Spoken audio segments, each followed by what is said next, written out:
with Marsha right here.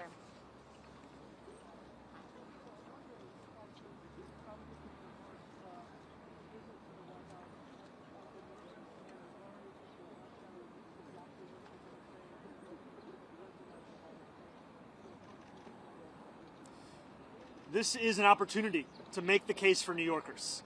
And it's a case that reflects what New Yorkers are having to live through at this time. When we speak about an affordability crisis, we're speaking about 1 in 4 New Yorkers living in poverty, 1 in 5 struggling to afford $2.90 to ride the bus. New Yorkers for whom the daily acts of life are becoming increasingly harder to afford. And that's an opportunity I have to make the case to President Trump, to the White House, as to what it means to have to suffer through this affordability crisis and what it means to make it even more difficult to do so. Yeah, Jeff. I'm wondering, he called you a communist in the announcement, which seemed a little belittling.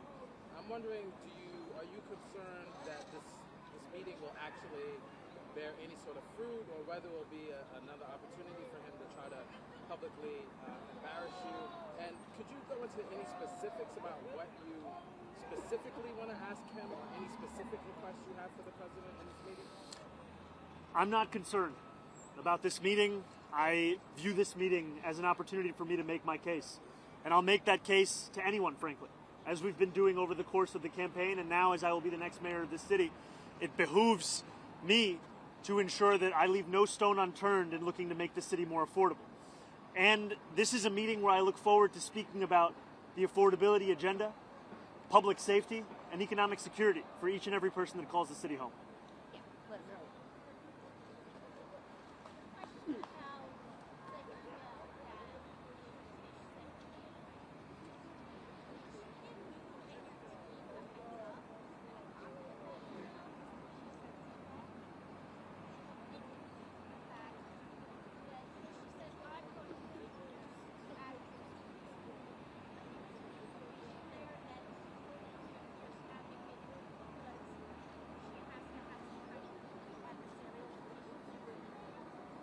I see the implication being that every commissioner should be a fierce advocate for those that work for their department or their agency. And I look forward to ensuring that that is the case across the entirety of my administration, where when I have a meeting with a commissioner, I know that they are bringing forth the concerns of those that they work with, those that they represent, so that we can ensure that we're actually addressing those concerns.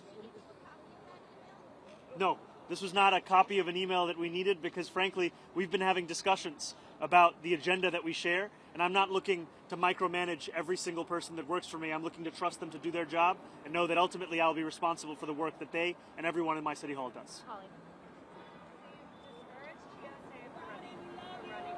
Thank you.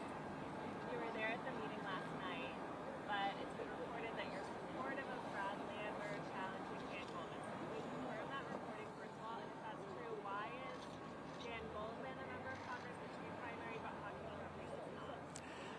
I can confirm to you the things that I've actually said and the things that I've actually done. And last night, I spoke to DSA members, sharing the same message that I've shared in public as well, which is that I do not believe this is the right time to wage this primary.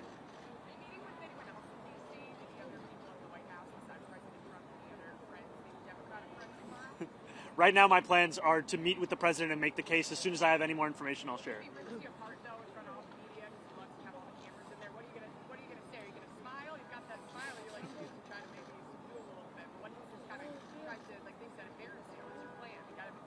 Well, I'll be ready for whatever happens. Yeah, right here. Thank you. Mr. Mayor-elect, do you have any sense in advance of where you might find some common ground on... Sorry, would you mind saying that one more time? Sure. Do you have any sense in advance where you might find common ground with the president on the agenda and the case that you want to present? And where do you think you might have the most success with it? You know, last year, after the president won his second term, I went to two of the neighborhoods that saw the largest swings towards Republicans. And that was Hillside Avenue in Queens and Fordham Road in the Bronx. And when I asked those New Yorkers who they voted for and why, I met many who voted for President Trump, and they told me it was the affordability crisis. It was cost of living, cost of living, cost of living. And they said that they remembered being able to afford their rent, their child care, their Con Ed, their public transit more 4 years ago than they could in that moment. And we ran a campaign focused on the same thing, cost of living. And what we found actually is that 1 in 10 New Yorkers who voted for Trump ended up voting for our campaign. And they did so because they're looking for leaders to actually deliver on the cost of living crisis. That's why everything comes back to making the case for an affordability agenda.